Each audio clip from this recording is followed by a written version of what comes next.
زندگی کیسے گزارنی ہے۔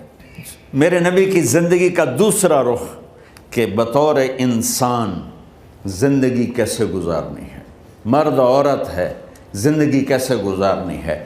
پہلا رشتہ جو قائم ہوا دنیا میں وہ ہے خامد اور بیوی، حضرت آدم اور حوا کا نکاح ہوا۔ اللہ تعالیٰ نے عورت کو کمزور بنایا تو پہلے دن سے اس کو عزت اور احترام دیا تاکہ ساری زندگی اس کمزوری سے ناجائز فائدہ نہ اٹھایا جائے بلکہ اس کو عزت دی جائے۔ کہ آدم علیہ السلام کے لیے مٹی اکٹھی کی، پانی ڈالا، گوندھا اور ایک اسٹیچو بنایا اور ڈال دیا۔ جب وہ خشک ہوا اس میں روح ڈالی اور پھر وہ ننگے بدن تھے، پھر ان کو جنت کے کپڑے پہنائے اور جنت میں ڈال دیا۔ اس کائنات کا حسن بھی عورت سے ہے اور جنت کا حسن بھی عورت سے ہے۔ حضرت آدم علیہ السلام جنت میں، لیکن بابے جی دا دل ہی نہیں لگتا، کلے کلے ہی ٹرے پھر دیں۔ اب اللہ نے عورت کو بنانے کا ارادہ کیا تو اللہ ایک ڈھیر مٹی کا اکٹھا کر کے عورت کے لیے بھی بنا دیتا اور اس کا اسٹیچو بنا دیتا اور اس کو خشک ہونے دیتا، پھر اس میں روح ڈالتا، پھر اس کو کپڑے پہناتا۔ آپ حیران ہوں گے، سبحان اللہ، اللہ نے ایسا نہیں کیا۔ آدم علیہ السلام سوئے، آنکھ کھلی تو دیکھا ایک خوبصورت حسین عورت۔ یہ بات اکثر لوگوں کو معلوم ہوگی کہ یوسف علیہ السلام دنیا کے حسین ترین انسان تھے، اور یہ بات شاید کسی کو معلوم نہیں ہوگی کہ دنیا کی سب سے حسین خوبصورت عورت حضرت حوا ہے۔ حوا جن پر بڑھاپا آیا ہی نہیں، 1000 سال کے قریب زندگی گزاری، بڑھاپا نہیں آیا۔ حضرت آدم اور حوا قریب قریب عمر تھی۔ حضرت آدم کی عمر تو کتابوں میں مل جاتی ہے 1000 برس، لیکن حضرت حوا کی عمر کتنی تھی یہ کہیں پڑھنے کو ملا نہیں، اس لیے میں اندازہ کرتا ہوں کہ قریب قریب ہوگی۔ بڑھاپا نہیں آیا، بیماری نہیں آئی۔ اور حضرت حوا کو مینسز بھی نہیں آتے تھے۔ یہ عجیب بات آپ کو بتاؤں، اللہ نے اتنا جنت کا ان کے اندر نمونہ رکھا۔ تو جب حضرت آدم کی آنکھ کھلی تو دیکھا ایک حسن کا پیکر، انہوں نے تو جنت ہی بھول گئی۔ کہنے لگے یا اللہ ہن دل ٹھریا جا کے، یا اللہ کون ہے؟ کہ تیری بیگم۔ کہ واہ جی واہ، موجاں ہی موجاں۔ تو اللہ تعالیٰ نے نکاح پڑھایا۔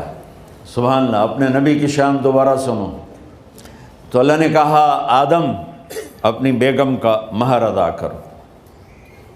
تو وہ پوچھنے لگے کیا مہر ہے؟ دیکھو ایک بات سنو، مہر کسی کی بیٹی کی قیمت نہیں ہوتی۔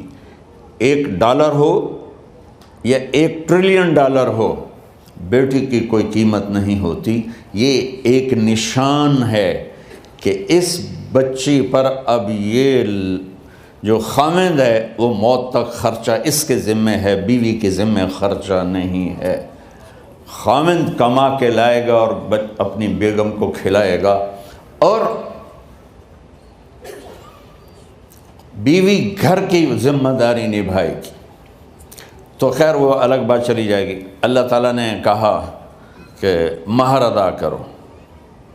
کہا جی کیا مہر ہے؟ تو میرے اللہ نے کہا تیری نسل میں میرا آخری نبی آئے گا، اس پہ ایک دفعہ درود پڑھ دے، یہ مہر ہے۔ اچھا، شروع دن سے ہے کہ میں نے قبول کیا۔ قبول کیا کا مطلب ہے کہ میں اس لڑکی کو قبول کر رہا ہوں، اس کی کمیوں کے ساتھ بھی خوبیوں کے ساتھ بھی۔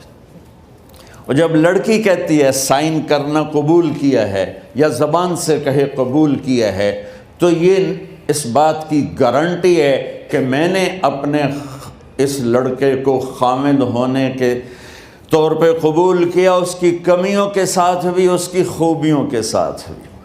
اور جو ہی شادی ہو کر ڈولی سسرال کے گھر جاتی ہے تو ٹیسٹ شروع ہو جاتا ہے، کی کر دیے، باندھی کے میں، اٹھیندی کے میں، بول دی کے میں۔ اور اس میں بہت زیادہ نیگیٹو کردار ہے سسرال کا، کئی لڑکیوں کا، کیونکہ ہم نے اپنے نبی کی زندگی نہیں قبول کیا۔ یہ واجب ہے کہنا قبول کیا، کہ جس میں پیغام ہے کہ اب میں اس کی میں کوئی کمی ہے وہ بھی قبول کروں گی، کوئی خوبی ہے تو سر ماتھے پر، اور لڑکا کہتا ہے کہ میں اسے قبول کرتا ہوں، اس کی خوبیوں کے ساتھ بھی کمیوں کے ساتھ بھی۔ یہ بات یاد رکھنا، پرفیکشن کبھی تلاش نہ کرنا، پرفیکشن کبھی تلاش نہ کرنا۔ اللہ نے 100 نمبر نہیں مانگے، 51، ایک نمبر اوپر ہو گیا۔ گناہ تمہارے 50 ہیں اور نیکی تمہاری 51 ہے، تو اس ایک پر ہم تمہیں جنت میں ڈال دیں۔ اب کوئی خامند اپنی بیوی میں پرفیکشن دیکھنا چاہے، بیوی اپنے خامند میں پرفیکشن دیکھنا چاہے، ساس سسر اپنی بہو میں، ساس سسر اپنے داماد میں، بھائی اپنے بھائی میں، ماں باپ اپنی اولاد میں، اولاد اپنے ماں باپ میں، جہاں یہ نظر ہوگی تو وہاں لڑائی ہوگی۔ کمیوں کے ساتھ قبول کرو۔ قبول کا لفظ اتنا واجب ہے، تو ڈر تو پھر بہ گئی تھی نا۔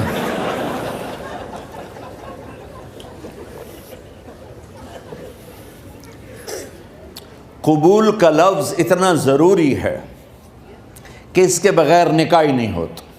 میں یہ کئی جگہ لطیفہ سنا چکا ہوں، اور واقعی قصہ بھی ہے، ایسے لطیفہ نہیں ہے۔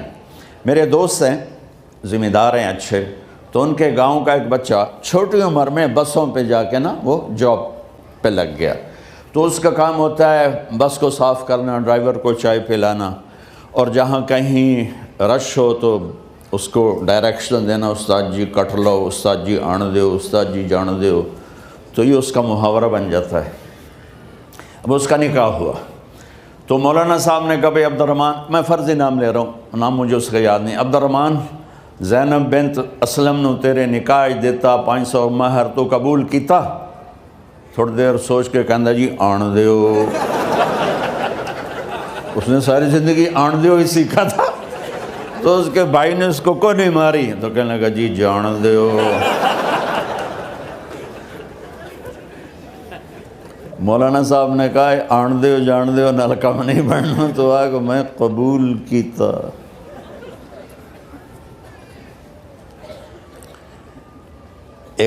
یہ بھی صحیح واقعہ سنا رہا ہوں۔ ایک نوجوان نے بیوی کو 3 طلاق دے دی کٹھی، اب ہو گیا پریشان، مولانا صاحب کے پاس گیا، کوئی میرے جیسا ہوگا، مولانا صاحب 3 طلاق دے بیٹھا، کوئی مسئلہ کا حرام؟ کہا جی کوئی رستہ حرام، کوئی گنجائش حرام۔ اس نے جیب سے موٹا سا لفافہ نکالا اور مولانا کے جا نماز کے نیچے ڈال دیا، کہ مولانا صاحب کوئی گنجائش؟ کہ ہن تو سوچنا ہی پوے۔ کی آکھیا ہی تو اپنی بیگم نو؟ اس آکھیا جی میں آکھیا ہی 3 طلاق، اس آکھیا مبارک ہوئے طلاق نہیں ہوئی۔ میں آکھیا جی او کیویں؟ آکھیا او جڑا یہ طلاق ہے عربی دا لفظ، اس سے چاکھنا پمدا ہے طلاق۔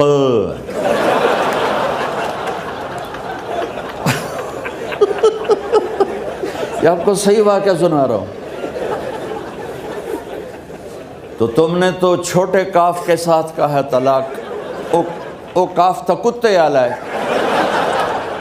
موجاں کر، ایک لفافہ ہو راوے تو چاہے ساری زندگی دا حلال کر دے۔ لفظ قبول اتنا ضروری ہے۔ تو میرے نبی نے 11 شادیاں کی، اللہ کی قسم شوق کی نہیں تھی۔ ما تزوجت وما زوجت الا بوحی من السماء نزل به جبریل، کہ لوگوں سن لو میری بات غور سے، مجھے عورت کی کوئی رغبت نہیں ہے، میں نے جہاں شادی کی، جہاں بیٹی کی شادی کی، پہلے اللہ نے آسمان سے جبریل بھیج کے حکم دیا، پھر میں نے قدم اٹھایا۔ تو پہلا رشتہ خامند اور بیوی ہے جو اس کائنات میں جڑتا ہے، یہ دنیا کا سارے رشتوں میں نمبر 1 رشتہ ہے، سب سے خوبصورت رشتہ ہے، سب سے اہم رشتہ ہے، سب سے بڑا رشتہ ہے۔ والدین کے لیے چند آیات ہیں، اولاد کے لیے چند آیات ہیں، بہن بھائیوں کے لیے چند آیات ہیں، خاوند اور بیوی کے لیے سینکڑوں آیات ہیں، سینکڑوں۔ تو اگر آپ اپنے گھروں میں کامیابی دیکھنا چاہتے ہو، اپنے گھر کو ہاؤس کی بجائے ہوم دیکھنا چاہتے ہو، خوشی کا اگر آپ اسے گہوارہ بنانا چاہتے ہو، اللہ کی قسم ڈگریوں سے نہیں ہوگا، محبت سے ہوگا۔ میرے نبی سے پوچھا گیا یا رسول اللہ اسلام کا سب سے مضبوط عمل، نہیں، میرے نبی نے سوال کیا، بولو بھائی اسلام کا سب سے مضبوط عمل کیا ہے؟ صحابہ نے کہا نماز۔ نہیں، سبحان اللہ، ابھی میں نماز کی کتنی اہمیت بتا چکا ہوں۔ انہوں نے عرض کیا جہاد، آپ نے فرمایا نہیں۔ تو صحابہ نے عرض کیا روزہ، آپ نے فرمایا نہیں۔ اللہ اکبر۔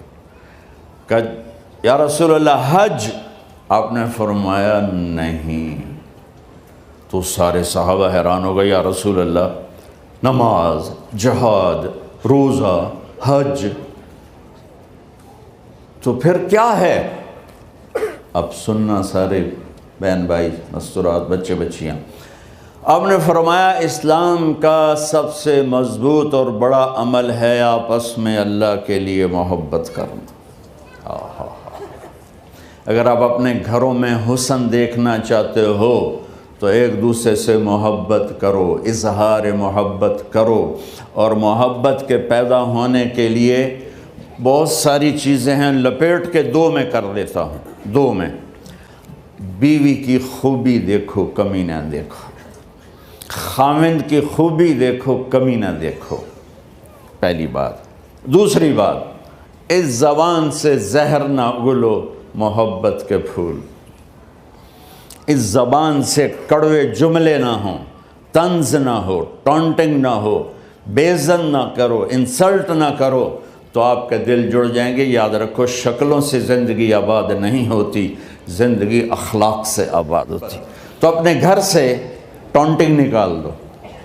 نہ کہا کا مطلب ہے بارش کا زمین میں جذب ہو کر یکجان ہو جانا، 2 زندگیوں کا محبت میں جذب ہو کر یکجان ہو جانے کو نکاح کہتے ہیں۔ نہ کہا آنکھوں میں نیند کا اتر کے سلا دینا، نہ کہا خاوند اور بیوی کا ایسی محبت دینا کہ چین کی نیند آ جائے، نہ کہا اعتماد کرنا، بھروسہ کرنا، خاوند بیوی پہ بھروسہ کرے، بیوی خاوند پہ بھروسہ کرے۔ اے نوے لوک لوک کے فون چیک ہو رہے ہوئے، کال کتنے کی تھی، کال کتنے کی تھی۔ عزت دو، اعتماد کرو۔ چوتھا مطلب درخت کا چھاؤں بنا دینا، نہ کہا میاں اور بیوی، خاوند اور بیوی کا محبت کی ایسی چھاؤں بنانا کہ اس کے نیچے اولاد کا پودا خوبصورتی سے پیدا ہو سکے۔ نہ کہا، صرف لفظ نکاح کے مطلب بتا رہا ہوں، نہ کہا مریض کو، کدھر ڈاکٹر بیٹھے ہیں، میرے سامنے بیٹھے ہیں، مریض کو دوا ایسی دینا کہ وہ شفا یاب ہو جائے، آپس کے ایسے تعلق بنانا کہ زندگی کو شفا مل جائے۔ میرے بھائی بہنوں، میں آپ کو اپنے نبی کی زندگی بتا رہا ہوں۔ میرے نبی نے 11 شادیاں کی، اللہ ذوالجلال کی قسم، صرف ہمیں زندگی سکھانے کے لیے کہ گھر کی زندگی کیسے ہوتی ہے اور اولاد کو کیسے پالا جاتا ہے۔ اب لوگ کیا مجبوریاں ہیں کہ عورت بھی جاب کرتی ہے، مرد بھی جاب کرتا ہے۔ عورت کی سب سے بڑی جاب اپنی نسل کو پالنا ہوتا ہے۔ جب یہاں ٹائم نہیں ملتا بچے کو، نہ ماں سے ملتا ہے نہ باپ سے ملتا ہے، تو پھر وہ جنگل کا پودا بن جاتا ہے۔ یہ تو وینکوور ہے، فیصل آباد کی بات سناتا ہوں۔ میرے بچے جس اسکول میں پڑھتے تھے ان کے پرنسپل سے میری دوستی تھی، میں ملنے گیا ایک دن، تو کہنے لگے جی عجب واقعہ ہوا ہے کہ یہاں 2 بچے پڑھتے ہیں، ان کی ماں بھی ڈاکٹر ہے اور باپ بھی ڈاکٹر ہے، تو وہ دونوں آئے ہیں میرے پاس کہ ہمارے بچوں نے 3 دن ہو گئے ہیں گھر میں کھانا نہیں کھایا، تو ہم پریشان ہیں، ہمیں بتاتے نہیں، کائنڈلی آپ پوچھ کے بتائیں کہ وہ کھانا کیوں نہیں کھا رہے۔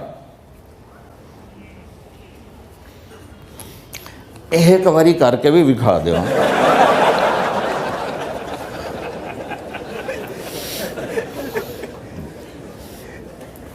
ہمارا دین اتنا خشک نہیں، ہمارے مولوی صاحبان نے زیادہ خشک بنا دیا. تو انہوں نے دونوں بچوں کو بلایا. سننا، سارے فیملیز بیٹھے ہو جہاں میں فیملی کی زندگی کو فوکس کر کے نبی سے جوڑ کے بتا رہا ہوں، طارق جمیل کے تجربے نہیں بتا رہا. دونوں بچوں کو بلایا. بیٹا آپ کھانے کو نہیں کھا رہے؟ کہا جی ہم اپنے ممی اور بابا کے سامنے نہیں بتائیں گے. تو انہوں نے دونوں کو باہر بٹھا دیا. پھر پوچھا اب بتاؤ کیا مسئلہ ہے؟ ان کا سر ہم صبح جب ناشتہ کرتے ہیں تو ہمارے ممی ڈیڈی سو رہے ہوتے ہیں، ہماری ان سے ملاقات نہیں ہوتی. جب ہم اسکول سے واپس آتے ہیں تو ممی ڈیڈی اپنے میڈیکل کالج میں ہوتے ہیں، ہاسپٹل میں ہوتے ہیں، تو ہمیں ان کو دیکھنے کا موقع نہیں ملتا. شام کو جب ہم کھانا کھاتے ہیں تو یہ دونوں اپنے پرائیویٹ کلینک میں ہوتے ہیں، تو ہم ان کو دیکھ نہیں پاتے. پورا ہفتہ گزر جاتا ہے، ہمیں ماں باپ کی شکل نظر نہیں آتی. تو ہم نے سٹرائک کی ہے کہ ایسے ماں باپ کی روٹی کیا کھانی جو اپنی شکل بھی نہ دکھا سکیں. تو اس لیے ہم نے کہا ہم نے بائیکاٹ کیا ہے، گھر میں نہیں کھانا ہے. تو ایسی لائف مت بناؤ. یہاں ایک بہت بڑا چکر شیطان دیتا ہے، بڑی گاڑی لے لو، $100 کی قسط تو ہے، اور بڑا گھر لے لو، $200 یا $100 کی قسط تو ہے. پھر میاں بھی کام کرے، بیوی بھی کام کرے، جو کہ بڑا گھر باقی رہے، تو خوشیاں تو مٹ گئیں. جو ڈبل جاب کرے گا، پھر ڈبل جاب کرتے ہیں. ڈبل جاب کرنے والا بیچارہ تھکا ہوا ذہن لے کے آتا ہے، وہ کیسے ٹائم دے گا اپنے بچوں کو خوشی کے ساتھ؟ جو ماں جاب کر کے آئے گی پھر کھانا پکائے گی، وہ جب اتنی تھک جائے گی تو اپنے بچوں کو کھلا ٹائم کیسے دے سکے گی؟ پوری کائنات کی ذمہ داری تھی میرے نبی کے سر پر، اور آپ اس کے باوجود روزانہ حسن حسین کے لیے وقت نکالتے تھے. اور انہوں کو آ کر کوئی لیکچر نہیں. دیکھو ماں باپ سے ایک بات کرتا ہوں، لیکچر تھوڑا دو، محبت زیادہ کرو. یہ نہ کرو، یہ کیوں کیا، یہ کرو، یہ کرو، یہ چھوڑ کر صرف سینے سے لگاؤ، صرف محبت دو. کمیوں سمیت بچوں کو قبول کرو، ان کی زندگی تبدیل ہو جائے گی. اتنے بڑے نبی، اتنی بڑی ذمہ داری، اور اتنا درد سینے میں کہ آپ کے سینے سے ایسے ابلنے کی آواز آتی تھی جیسے ہانڈی ابلتی ہے. اس کے باوجود آپ روزانہ کہتے این اللقا، میرے شرارتی بچے کدھر ہیں؟ تو وہ بھاگے بھاگے آتے. دیکھو میں فزیکل کر کے بتاؤں گا تاکہ آپ کو پتہ چلے زندگی کیسے گزاری.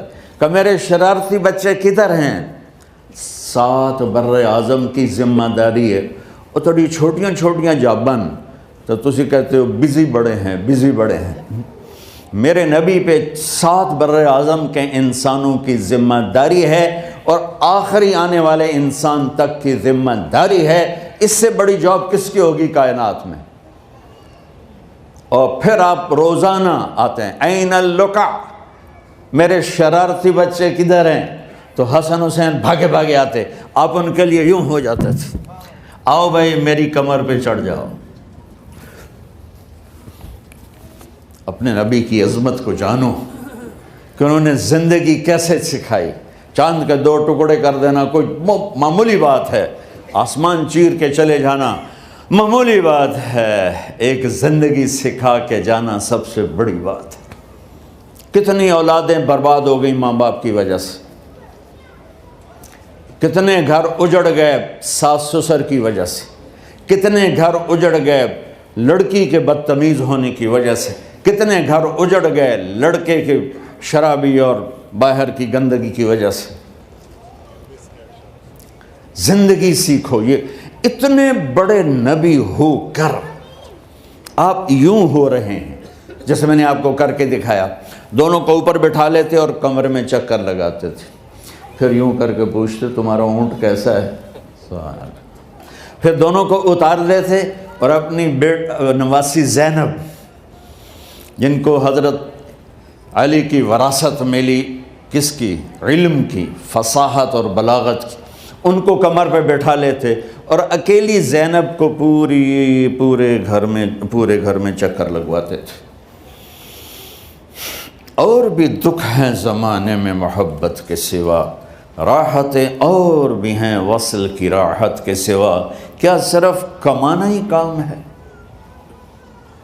ادھار کی زندگی سے بچو، خوش و خرم رہو، اس کو قسط دینی ہے، یہ قسط دینی ہے، یہ قسط دینی ہے، یہ دینی ہے، سر میں درد نہیں ہوگا تو اور کیا ہوگا؟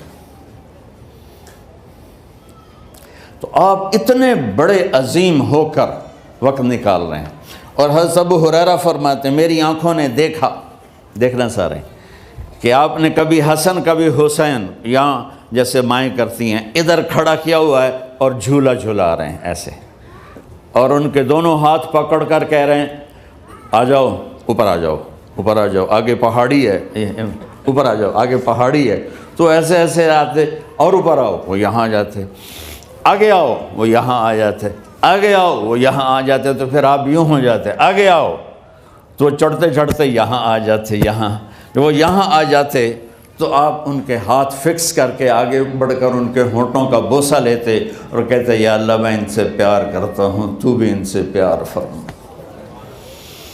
بھائیو اللہ کی قسم، پیسے سونے چاندی سے زندگی میں خوبصورتی نہیں آتی، نبی کی غلامی سے زندگی میں خوبصورتی آتی ہے۔ اتنے بڑے نبی ہیں اور حضرت عائشہ سے کہہ رہے ہیں دوڑ لگائیں۔ یہاں کسی مولانا سے پوچھو اپنی بیوی سے کبھی کہا اس نے کہ دوڑ لگائیں؟ الٹا سوٹا لے تے کھلو جاوے گا۔ عائشہ دوڑ لگائیں، اور واپسی کہاں سے ہو رہی ہے؟ دوڑ کہاں لگ رہی؟ جہاد کے سفر سے واپسی ہو رہی، اور آپ نے اپنے صحابہ سے کہا سب آگے چلے جاؤ۔ جب سارے آگے چلے گئے اور کوئی نظر نہیں آ رہا تو آپ نے کہا عائشہ آؤ دوڑ لگائیں، تو حضرت عائشہ کہتے ہم نے دوڑ لگائی تو میں آگے نکل گئی لیکن ابھی پیچھے رہ گئے۔ کچھ سال گزرے تو پھر ہم سفر سے واپس آ رہے تھے تو آپ نے صحابہ سے فرمایا سب آگے چلے جاؤ، چلے گئے۔ آپ نے کہا عائشہ دوڑ لگائیں؟ میں نے کہا جی لگائیں۔ کون دنوں میں ذرا موٹی ہو گئی تھی تو پھر اللہ کے نبی آگے نکل گئے، میں پیچھے رہ گئی، تو آپ نے کہا عائشہ ہذہ بتلک، آج تو اور میں برابر